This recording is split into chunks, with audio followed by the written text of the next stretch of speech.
South Korea kick off their campaign over in the AFC Asian Cup up against Bahrain over in Group E. Who will get after a whopper? Who's going to get after a stinker? We'll take a little look next.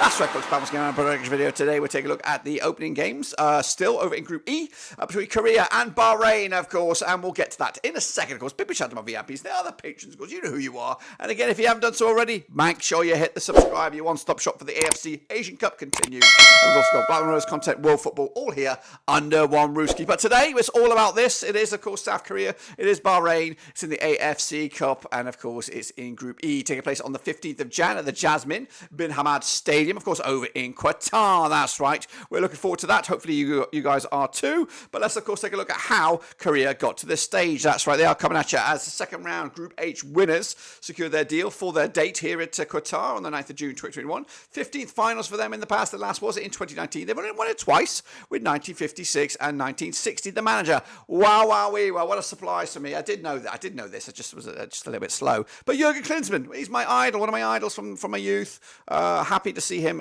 back into international management. Can he be the guy who steers South Korea to glory? A lot of pressure on his shoulders. They come in here as one of the favourites, probably second favourites behind Japan. But the star man for me is Kim Min-jae at the back there. Of course, you've got Son Heung-min up top, but of course at the back is a little bit more youth in those legs, experience playing in Bayern right now. 92 to go the distance. My odds, though, my prediction is the quarterfinals. It does get very tricky when it gets to the last 8. Let's take a look at their resume then, shall we, for Korea. Of course, they did play Iraq. We'll talk about that shortly in a friendly. They are taking on Bahrain. This is their must not lose game because I'm not too sure what we're getting from Bahrain. I think I can kind of decipher the Jordan and the Malaysias of this group, but Bahrain come here with a bit of a mystery, a bit of a mystique about them, which could cause some problems. But get through that. The South Korea should not take care of business between Jordan and Malaysia. No disrespect to those nations. I just feel Bahrain is the mystery package. Get through that with a win. And then, of course, then you can start maybe easing up a little bit before those illustrious last 16 and knockout stages. But it is Group E. Let's take a look at the squad then, shall we? Of course, in my attempt to go for the starting 11 here. There isn't only an attempt. They got Kim Sung-gyu between the sticks there. We've got Lee Ki-jae at the back. We've got Kim Min-jae. We talked about him already. Young Sung-hyung at the back. We've got Kim Tae-hwan also at the right-hand side. We've got Park Yu-won, of course. We've got Hwang In-baum with Hwang Hee-chan in a 3 there. Lee Kang-in on the left on side, Cho Ji-sung on the right hand side, and Son Heung-min as captain.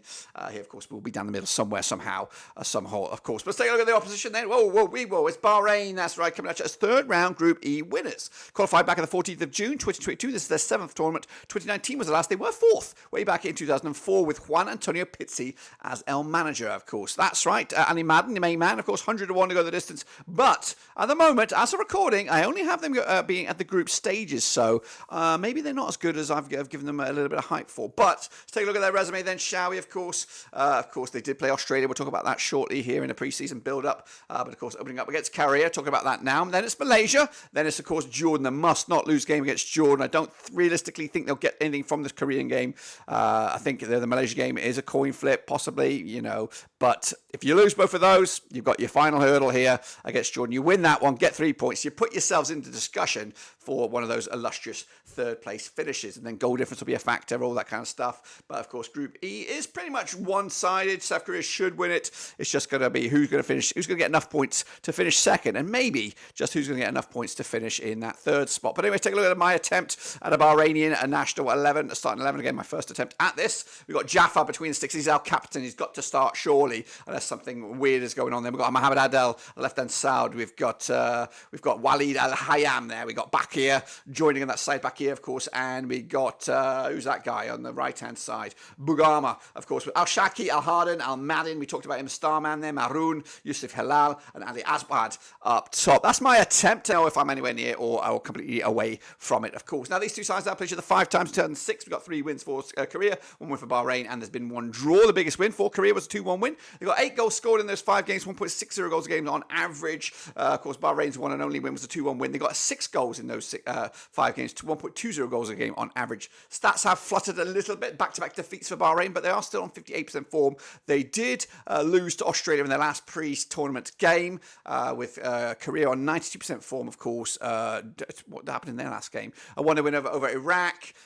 So they've actually had a couple of games, I think. Now, 1-0 win over Iraq, most recently, again, last pre-season. The last time that these two sides played each other was a 2-1 win for Korea. It was an extra time victory in the round of 16 in the Asian Cup back in 2019. So a couple of tight games between two sides. In fact, the last 5 games between these two sides have all ended up with results just 1 goal difference. So it's not going to be a barn slider demolition job. But the public vote is out. 91% of you guys have voted for Korea to win this game. Bahrain's just got 6%, and there's been 3% with the draw. I do, on the other hand, despite all those notes and all the little cheat things there, I do think South Korea will do a bit of a demolition job here. Open up their group with a bit of a barnstorming result. Let the world know that they're here, they're serious, they are going to challenge Japan all the way to the title. But 3-0 win for me. That's my picks. Let me know your thoughts, and of course, I'll see you soon when we come back for the next one.